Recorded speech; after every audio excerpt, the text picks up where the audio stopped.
Hello friends, welcome to pinch of salt. சொரக்காய் வச்சு எப்போவுமே நம்ம கூட்டு பொரியல் இந்த மாதிரி ரெசிபிஸ் தான் பண்ணுவோம். இன்றைக்கி கொஞ்சம் வித்தியாசமாக சட்னி எப்படி பண்ணுறதுன்னு பார்க்க போகிறோம்.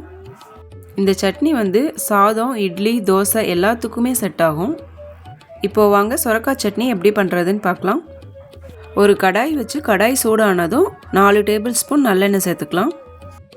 எண்ணெய் சூடானதும் 1/2 ஸ்பூன் கடலைப்பருப்பு, 1/2 ஸ்பூன் உளுத்தம்பருப்பு சேர்த்துக்கோங்க. இது கலர் மாறுற வரைக்கும் வெயிட் பண்ண வேணாம். இது கூடவே சீரகம் 1/2 ஸ்பூன் சேர்த்துக்கோங்க. சீரகம் பொரிஞ்சு வந்ததும் 4 காஞ்ச மிளகாய் சேர்த்துக்கோங்க. இப்போது இந்த மிளகாய் கலர் மாறுறதுக்கும் நமக்கு பருப்பு கலர் மாறுறதுக்கும் டைம் கரெக்டாக இருக்கும். இது கூடவே 5 பல் பூண்டு சேர்த்துக்கிறேன். பூண்டு கலர் மாற ஆரம்பித்ததும் 1 கப் வெங்காயம் சேர்த்துக்கிறேன். இது ஒரு பெரிய வெங்காயம் நான் கட் பண்ணி எடுத்து வச்சுருக்கேன். உங்ககிட்ட சின்ன வெங்காயம் இருந்தால் சின்ன வெங்காயம் சேர்த்துக்கோங்க, இன்னும் கூட டேஸ்ட் நல்லாயிருக்கும். அப்படியே நம்ம வீடியோ பார்த்துட்ருக்கவங்க மறக்காமல் சப்ஸ்கிரைப் பண்ணிக்கோங்க. இப்போது வெங்காயம் நல்லா வதங்கி வந்துருச்சு. உங்களுக்கு பார்த்தாவே தெரியும் பருப்பெல்லாம் நல்லா கோல்டன் ப்ரௌன் கலரில் இருக்குது.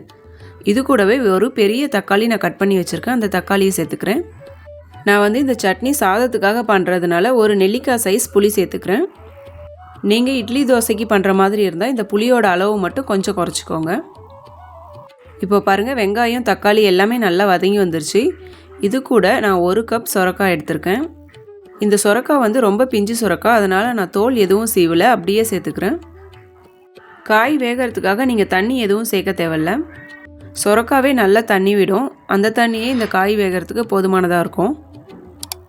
சொரக்காய் சேர்த்துட்டு ஒரு 4-5 நிமிஷத்துலலாம் காய் நல்லா வதங்கி வந்துடும். பாருங்கள், உங்களுக்கு நல்லா தெரியும்.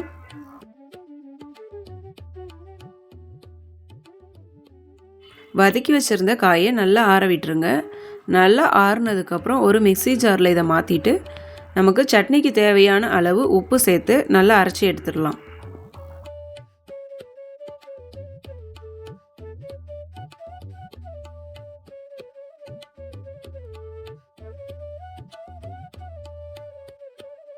நம்ம சேர்த்த உளுத்தம்பருப்பு, கடலைப்பருப்புலாம் கொஞ்சம் கொரகொரப்பாக இருக்க மாதிரி நான் அரைச்சி எடுத்திருக்கேன். இதுக்கு எப்பவும் போல் கடுகு, உளுத்தம்பருப்பு, கருவேப்பிலை சேர்த்து ஒரு தாளிப்பு மட்டும் கொடுத்துடலாம். அவ்வளோதாங்க, நமக்கு ரொம்ப ஈஸியாக பண்ணக்கூடிய சொரக்காய் சட்னி ரெடி ஆயிடுச்சு. இந்த ரெசிபி பிடிச்சிருந்தா நம்ம சேனலுக்கு சப்ஸ்கிரைப் பண்ணிவிட்டு லைக் பண்ணிக்கோங்க. தேங்க்யூ.